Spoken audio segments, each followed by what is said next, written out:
जोश और जज्बा हमें कैंपेन के दौरान सेकंड फेज़ में नज़र आया है, हम चाहते हैं कि यही जोश और जज्बा पोलिंग के दिन नज़र आए और नतीजों में तब्दील हो। आज जाडिबल असेंबली कॉन्स्टिट्यूएंसी के लिए आप कैंपेन कर रहे हैं, ऐसा कैंपेन दुनिया में बहुत कम देखने को मिलता है जब आप फार फ्लंग एरियाज में शिकारा के माध्यम से कैंपेन कर रहे हैं। ऐसे झील और ऐसी खूबसूरती भी दुनिया में बहुत कम जगहों को मिलती है। ये हम खुशनसीब लोग हैं कि हम इस खूबसूरती में जो है अपनी ज़िंदगी बसर कर रहे हैं, लेकिन इस खूबसूरती में दुख भी बहुत होता है, परेशानियाँ भी बहुत हैं। और ये इलेक्शन ठीक है ना, इस कैंपेन के ज़रिए हम आपको यहाँ थोड़ी बहुत खूबसूरती तो दिखा देते हैं, लेकिन जो पिछले 6-10 साल से लोगों के दिलों में जो दर्द है, जो नाराज़गी है, उसका इजहार शायद आज के जलसे से नहीं होगा, लेकिन वोटों के ज़रिए ज़रूर होगा। सर, कई लोग कह रहे हैं कि ये जो असेंबली इलेक्शंस होने हैं, कई लोग कह रहे हैं कि ना या तो इन लोगों के पास कोई ऐसा तरीका है कि वो पहले ही मशीन में जान के देख सकते हैं। हमें नहीं मालूम ना अब मशीन में क्या गया है, लेकिन जो हम लोगों से सुन रहे हैं, हम इलेक्शन की गुंजाइश नहीं है। नेशनल कॉन्फ्रेंस और कांग्रेस ने इसलिए मिलकर इलेक्शन लड़े। हम चाहते तो पोस्ट पोल अलायंस करते, लेकिन सिर्फ इसलिए कि हम लोगों को एक ऑप्शन दें कि आगे जाके जो है किसी तरह का हंग असेंबली ना हो, किसी तरह की मतलब शक की गुंजाइश नहीं हो कि हुकूमत जो है बनने वाली नहीं है।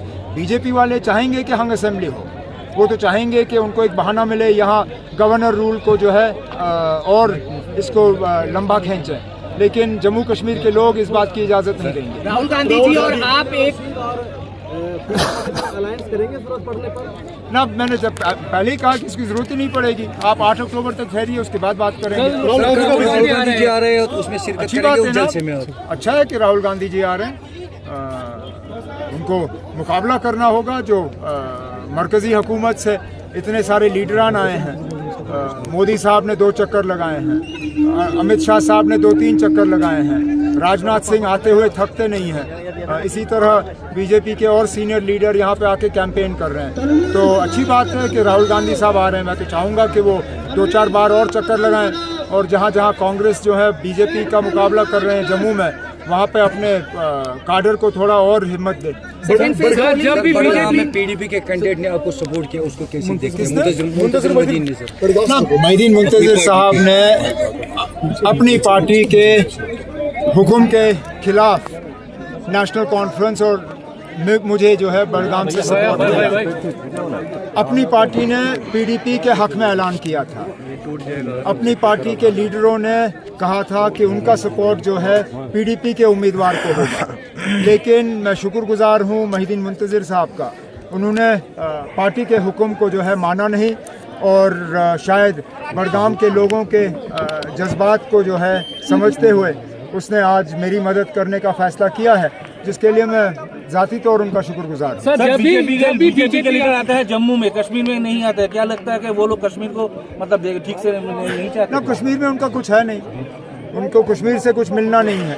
वैसे भी बीजेपी का जो रवैया मुसलमानों के साथ है वो हम अच्छी तरह से जानते हैं। इस पूरे मुल्क में 16% आबादी जो मुसलमानों की है, उनमें एक भी ऐसा काबिल मुसलमान उनको मिला नहीं जिसको वो मरकज़ी हुकूमत में वज़ीर बनाए।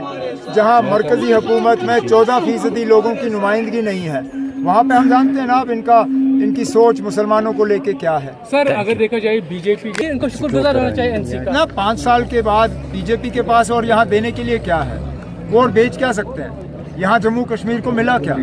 जम्मू कश्मीर को जब कुछ हासिल ही नहीं हुआ तो मजबूरन फिर वज़ीर आज़म साहब, वज़ीर दाखिला, वज़ीर खारजा और बाकी जो हैं वो इन 3 खानदानों की बात करते हैं। अगर अपना कुछ उनका होता तो शायद उनको इस तरह की बात करने की जरूरत नहीं पड़ती। सर, दूसरे फेज में कैसा मुकाबला आप देख रहे हैं, कैसा चैलेंज है आपके कॉन्टेस्टेंट्स के लिए? हर सीट में किसी ना किसी के साथ तो मुकाबला रहेगा ही। इलेक्शन में तो यही होता है ना, कई सारे उम्मीदवार हैं मैदान में।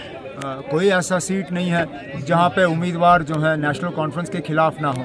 और आप देखें तमाम पार्टियां, छोटी बड़ी, मरकज़ी या रियासती पार्टियां, अगर किसी एक तंजीम को निशाना बना रही हैं, वो नेशनल कॉन्फ्रेंस को निशाना बनाते हैं। आज़ाद उम्मीदवार भी नेशनल कॉन्फ्रेंस को निशाना बनाते हैं। तो कहीं ना कहीं वो हम सबसे डरते हैं। उमर साहब, अब सेकंड हम सर्वे नहीं करते। हमारा भरोसा लोगों पे है और हम उम्मीद कर रहे हैं कि लोगों का ये जो भरोसा है ये वोटों में तब्दील होगा और 8 अक्टूबर के बाद हमारी जो है अलायंस हुकूमत होगी यहाँ पे। एनसी और